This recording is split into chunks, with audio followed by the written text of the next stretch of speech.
ಐವರು ಮೂರ್ಖರು ಒಮ್ಮೆ ಒಂದು ಹಳ್ಳಿಯನ್ನ ದಾಟ್ತಾ ಇರ್ತಾರೆ. ಅವ್ರು ನೋಡಿದ ಹಳ್ಳಿಗರಿಗೆಲ್ಲ ಆಶ್ಚರ್ಯ. ಯಾಕೆಂತಂದ್ರೆ ಆ ಮಣಭಾರ ಇರುವ ಒಂದು ದೋಣಿಯನ್ನ ಹೊತ್ಕೊಂಡು ಇವ್ರು ಸಾಗ್ತಾ ಇರ್ತಾರೆ.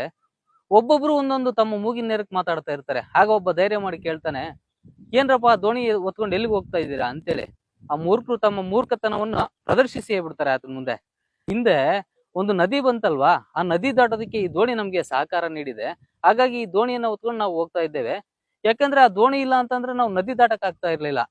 ಆ ನದಿ ದಾಟೋದಕ್ಕೆ ಆ ದೋಣಿ ನಮಗೆ ಸಹಕಾರ ಮಾಡಿದೆ. ಹಾಗಾಗಿ ಅದಕ್ಕೆ ಕೃತಜ್ಞತೆ ಸಲ್ಲಿಸಲು ಆ ದೋಣಿಯನ್ನು ಹೊತ್ಕೊಂಡು ಹೋಗ್ತೀವಿ ಅಂತೇಳಿ ಮುಂದೆ ಸಾಕ್ತಾರೆ. ಈ ಕಥೆಯ ಅರ್ಥ ಇಷ್ಟೇ, ನಾವು ನಮ್ಮ ಜೀವನದಲ್ಲಿ ಸಾಕಷ್ಟು ಬಾರಿ ಈ ಮೂರ್ಖರಂತೆಯೇ ಮೂರ್ಖತನದ ಕೆಲಸಗಳನ್ನು ಮಾಡ್ಬಿಡ್ತೇವೆ.